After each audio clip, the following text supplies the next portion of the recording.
Hi everyone, thanks for watching tonight.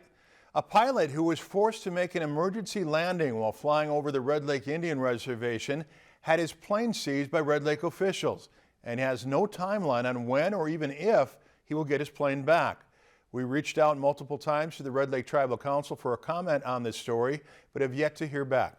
Our reporter Matthew Freeman has more details. On October 15th, Darren Smetsmo was flying from his hometown of Roseau directly to the Bemidji Regional Airport for flight rule training when his plane started making a weird noise. In the back of my head, like, did I just make that up? And I looked up and my engine had seized. The prop was not turning, and that tells me catastrophic engine failure. So I'm going down. Smetsmo has close to 30 years of off and on flying experience and says he did what any other pilot would do in that situation and started looking for a place to make an emergency landing. Well, I had three options. I had the lake, I had the swamp, or I had the road, and the road was definitely my best option. Smetsmo successfully landed the plane close to mile marker 102 on the west side of Lower Red Lake and sustained no injuries. The landing was no big deal.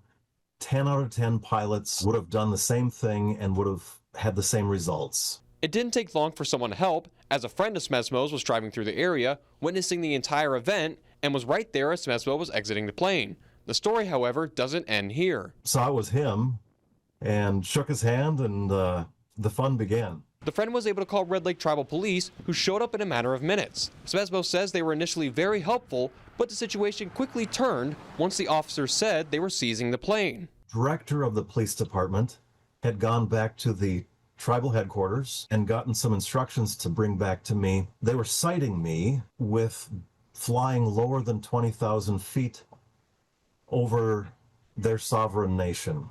That resolution was passed back in 1978, prohibiting the flying of airplanes over the lands of the Red Lake Band at an altitude of less than 20,000 feet. Smetsmo says he was unaware of this resolution. If that were the case, it would have been marked on my VFR aeronautical chart, my map.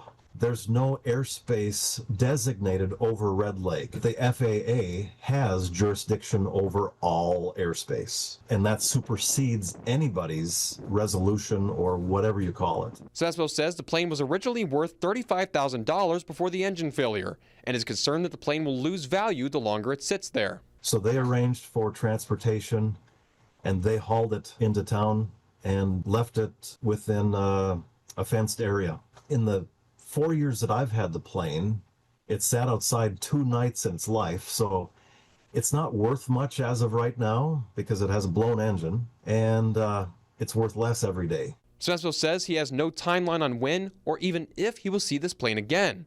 Smetsmo will appear in tribal court on Monday, where he plans to represent himself to plead his case. At that point, I'm a man without a country. I have no rights on that land, so I have really nothing to say. So I have no idea what I'm walking into as far as court goes. I honestly don't know what they have to gain. Reporting in Red Lake, I'm Matthew Freeman, Lakeland News.